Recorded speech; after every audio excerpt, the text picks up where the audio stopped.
بسم اللہ الرحمن الرحیم۔ السلام علیکم، ویلکم ٹو مائی چینل۔ امید کرتی ہوں آپ سب خیریت سے ہوں گے۔ تو آج کی میری اس ویڈیو کا عنوان ہے رمضان المبارک کے پہلے جمعۃ المبارک کا وظیفہ۔ جیسے کہ آپ لوگوں کو پتہ ہے کہ رمضان المبارک کا مہینہ چل رہا ہے اور یہ بہت ہی برکتوں اور رحمتوں کا مہینہ ہے، اور جمعہ کے دن جو کہ بہت ہی افضل اور سب سے فضیلت رکھنے والا دن ہوتا ہے اور سب دنوں کا سردار ہوتا ہے۔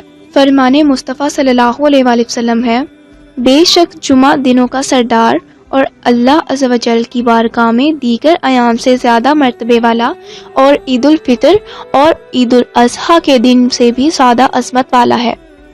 اس میں 5 خصلتیں ہیں۔ اللہ عز و جل نے آدم علیہ السلام کو اسی دن پیدا فرمایا۔ اسی دن اللہ عز و جل نے آدم علیہ السلام کو زمین پر اتارا۔ اسی دن میں اللہ عز و جل نے حضرت سیدنا آدم علیہ السلام کو وفات عطا فرمائی۔ اسی میں قیامت قائم ہوگی، اور کوئی مقرب فرشتہ یا آسمان یا زمین یا ہوا یا پہاڑ یا سمندر ایسا نہیں جو جمعہ کے دن سے نہ ڈرتا ہو۔ اور اس میں ایک ایسی ساتھ ہے جس میں بندہ اللہ عز و جل سے جو کچھ مانگے گا اللہ عز و جل اسے عطا فرمائے گا، جب تک وہ حرام شے طلب نہ کرے۔ اسی کے ساتھ آپ کو جمعہ کے دن کا وظیفہ شیئر کروں گی آپ کے ساتھ۔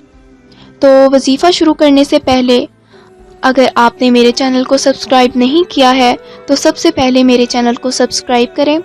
تو چلیے وظیفہ شروع کرتے ہیں۔ آج میں آپ کے ساتھ جمعہ کے دن کا ایک بہت ہی خاص وظیفہ شیئر کرنے جا رہی ہوں، جو خاص طور پر کسی حاجت یا پھر مقصد میں کامیابی کے لیے ہے، اور کوئی بھی آپ کے جو مسئلے مسائل ہیں ان کے لیے جو کہ بالکل بہترین طریقے سے حل ہو جائیں گے اس وظیفے کے کرنے سے۔ یہ وظیفہ بہت ہی آسان اور بہت ہی مؤثر ہے انشاءاللہ، اور یہ کامیابی کا بہت بڑا ذریعہ ہے۔ اگر آپ کو کسی بھی مقصد کے لیے یہ وظیفہ کرنا ہے تو انشاءاللہ تعالی آپ کا وہ مقصد ضرور پورا ہوگا انشاءاللہ۔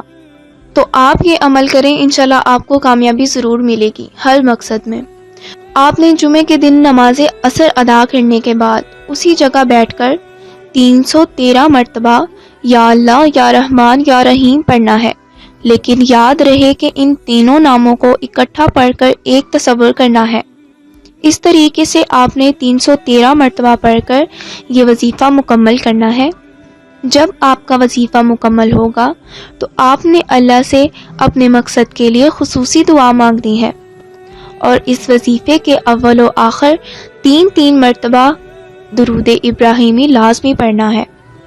وظیفے کی مدت، یہ وظیفہ آپ نے مسلسل 7 جمعوں تک کرنا ہے۔ اگر آپ کا کام پہلے جمعے ہی ہو جاتا ہے، آپ جس مقصد کے لیے عمل کر رہے ہیں وہ مقصد پہلے جمعے ہی پورا ہو جاتا ہے، تو آپ نے پھر بھی یہ عمل پورے 7 جمعوں تک پڑھنا ہے، اور ہر جمعے کو نماز عصر کے بعد 313 مرتبہ اللہ کے یہ تینوں نام پڑھنے ہیں۔ وظیفہ جیسے بتایا ہے ویسے ہی کرنا ہے۔ اگر عورتیں یہ وظیفہ کرنا چاہیں تو کیسے کریں؟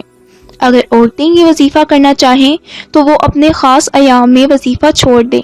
مثال کے طور پر اگر 3 جمعہ یہ وظیفہ کیا ہے اور خاص ایام آ گئے ہیں تو آپ نے وظیفہ چھوڑ دینا ہے، اور پھر پاک ہو کر جب وظیفہ شروع کرنا ہے تو وہ آپ کا 4تھا جمعہ ہوگا۔ اس طریقے سے اگر عورتیں وظیفہ کرنا چاہیں تو کر سکتی ہیں۔ وظیفے کے متعلق ضروری باتیں بتاتی چلوں۔ وظیفہ جیسے بتایا ہے ویسے ہی کرنا ہے۔ وظیفے کو پورے یقین کے ساتھ اور دھیان کے ساتھ کرنا ہے، تبھی آپ کو وظیفے کو فائدہ ہوگا۔ اگر آپ کو یہ وظیفہ اچھا لگا ہے تو اس عمل کو صدقے کے طور پر دوسروں کے ساتھ ضرور شیئر کریں، اور ویڈیو کو لائک کریں، میرے چینل کو ضرور سبسکرائب کریں، اور بیل آئیکن کو پریس کریں تاکہ میری ہر نئی آنے والی ویڈیو آپ تک پہنچ سکے۔ تو آج کے لیے بس اتنا ہی، اگلی نئی ویڈیو کے ساتھ حاضر ہوں گی، تب تک کے لیے اللہ حافظ۔